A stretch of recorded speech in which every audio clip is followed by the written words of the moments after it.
Skip to content. You said.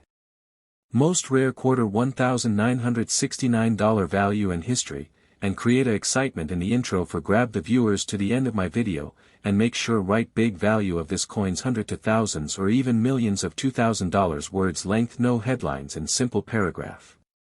ChatGPT said. Grab your magnifying glass, coin roll, or that dusty old jar of change, because hidden among the ordinary 1969 quarters might be a coin worth hundreds, thousands, or even tens of thousands of dollars. Yes, not every 1969 quarter is rare, but a few key varieties and error coins are so unusual that collectors fight over them, sending prices through the roof.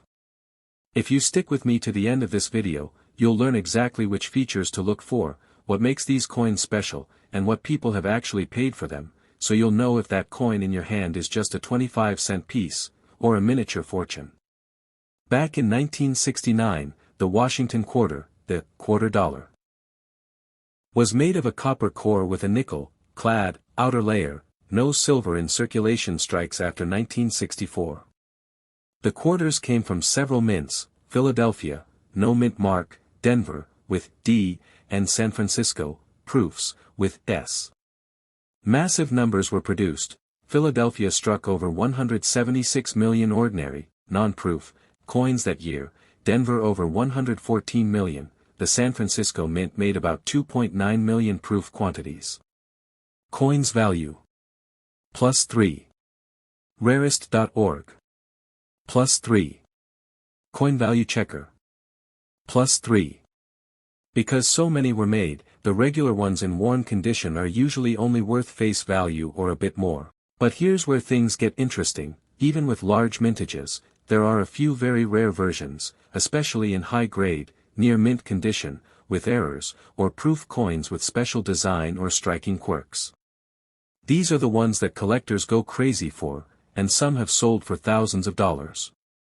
Let's look at some of the highest value 1969 quarters, what makes them rare, and the real prices they've fetched. A 1969 D Washington quarter, Denver Mint, in MS68 grade actually sold for $3,819 at auction in 2013. That's one of the top examples among regular struck coins. Coin value checker. +2. CGA. +2. Another variant, a 1969 no mint mark regular strike, Philadelphia, in superb MS67 or similar grades, can fetch $3,000 plus as well. Coin value checker. +2. Coins value. +2. Proof coins from San Francisco, 1969s, in high proof grades and especially deep cameo finish, mirrored backgrounds with frosted devices. Sometimes sell in the range of $1,000 to $1,500 or more for the very best ones. For example, one proof DCAM was sold for about $1,410. Coin value checker. +2. Ned Ludd coins. +2. But the most jaw-dropping value comes from error coins and varieties. These are often the wild cards in coin collecting. One of the precious ones is a 1969 D, repunched mint mark, RPM, variety, where the D mint mark was punched more than once, slightly shifted. In very high grade, MS66 to MS67, these can go for thousands of dollars. There are records of values like $2,000 plus for some RPMs. Coin value checker. +2. Coin identifier. +2. Another rare variety is the double die obverse, DDO, where the front, obverse, of the coin shows doubling in the lettering, for example, Liberty, In God We Trust, and or the date, 1969. These are harder to spot but, in proper condition, some DDOs are worth $500, $3,500 plus, depending heavily on condition. Coin identifier. +1. Some proof errors like a mismatched planchet, or struck on wrong blanks, clipped planchets, or off-center strikes can push values higher still. Exceptional errors with striking mistakes plus high grade plus strong eye appeal sometimes cross $3,000 or more. Coin identifier. Plus 2. Coin value checker. Plus 2. Now, is there a 1969 quarter worth hundreds of thousands or millions of dollars? As of the latest severe auction records, not for the 1969 Washington quarter series.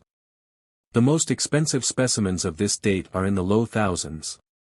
A perfect MS-68 Denver strike, or a flawless proof DCAM with an error, can approach $4,000, $5,000 in extreme cases, if authenticated and graded by top grading services, like PCGS or NGC. Yet, nothing reliable I could find suggests that a 1969 quarter has yet sold for six figures. The $1 million coin stories tend to involve much rarer dates, gold coins, or extremely limited mintages plus extraordinary history. For 1969 quarters, 5-figure, in USD, is plausible. 6-figure would require something unbelievably rare or a major error plus condition plus provenance. So what should you look for?